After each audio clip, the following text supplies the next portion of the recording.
Assalamualaikum warahmatullahi wabarakatuh. Kami mahasiswa UPI EPTK Padang, mata kuliah kewirausahaan akan mempresentasikan materi tentang menjadi wirausahawan. Anggota kelompok kami adalah yang pertama saya sendiri Tessa Novitasari, nomor BP 17 10 11 55 11 0136. Yang kedua teman saya Fiona Prista Paratiwi dengan nomor BP 17 10 11 55 11 0139. Yang ketiga teman saya Widya Septa Jumiati dengan nomor BP 17 10 11 55 11 0141. Pembahasan yang akan kami bahas, yang pertama untuk menjadi wirausahawan yang mempunyai daya juang, yang kedua mempunyai intuisi yang tajam, yang ketiga serta berani mengambil resiko, yang keempat dibutuhkan latihan konkret yang memungkinkan Anda kenal betul-betul keadaan lapangan dan berani mengambil tindakan. Baiklah, saya akan mempresentasikan pembahasan satu, yaitu untuk menjadi wirausahawan yang mempunyai daya juang.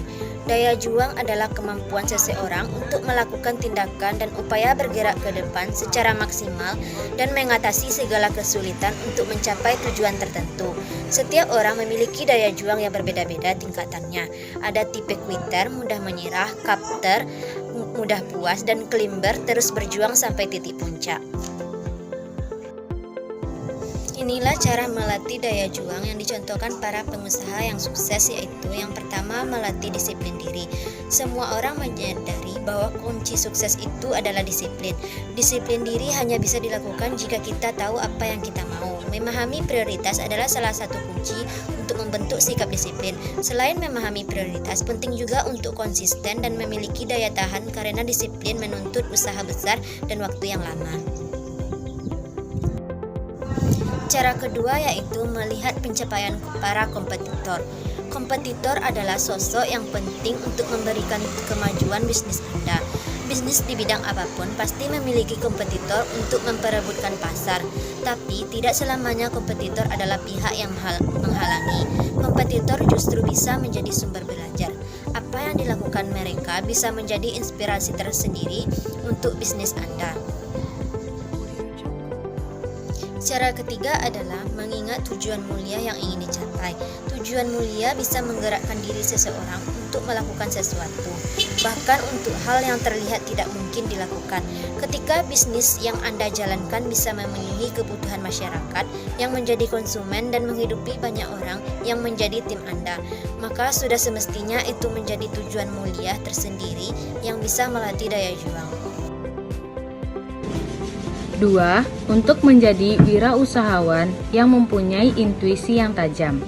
Intuisi adalah istilah untuk kemampuan memahami sesuatu tanpa melalui penalaran rasional dan intelektualitas.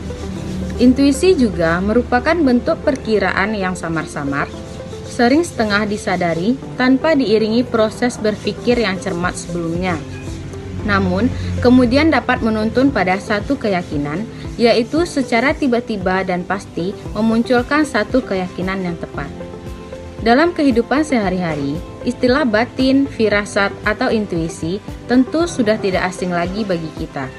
Istilah tersebut diterjemahkan dalam berbagai makna. Tapi yang pasti, intuisi adalah keadaan di mana seseorang merasakan akan terjadinya sesuatu peristiwa sebelum peristiwa itu benar-benar terjadi, entah itu peristiwa baik ataupun buruk. Adapun cara untuk mempertajam intuisi dalam diri kita adalah: yang pertama, pergunakanlah empati alami kita sesering mungkin. Yang kedua, biarkan diri Anda merasa takut dan mengalirlah melewatinya. Yang ketiga, berhubunganlah dengan orang yang lain secara emosional. Yang keempat, hentikan penilaian-penilaian pribadi atau judgement. Yang kelima, temukan keheningan. Dan yang keenam, ajukan pertanyaan sebanyak-banyaknya. 3. Untuk menjadi wirausahawan yang berani mengambil risiko. Wirausaha sering dikenal sebagai orang yang mampu membuka usahanya sendiri dan menciptakan lapangan pekerjaan bagi orang lain. Menurut Kamus Besar Bahasa Indonesia, wirausahawan merupakan orang yang pandai atau berbakat mengenali produk baru, menyusun cara baru dalam berproduksi, menyusun operasi untuk mengadakan produk baru, mengatur permodalan operasinya, serta memasarkannya. Seorang wirausaha harus mampu menciptakan sesuatu yang berbeda dan mampu menangkap peluang yang ada. Karakteristik. Salah satu karakteristik seorang wirausaha yaitu berani mengambil resiko. Pertama, apakah yang dimaksud dengan resiko? Kedua, bagaimana pandangan wirausaha mengenai resiko? Ketiga, dan apakah pengambilan resiko itu sama pengertiannya bagi setiap orang? Penjelasannya, resiko dapat diartikan sebagai suatu ketidakpastian di masa yang akan datang, dan dapat diartikan juga sebagai suatu konsekuensi yang memunculkan dampak yang merugikan. 2. Bagaimana pandangan wirausaha mengenai resiko?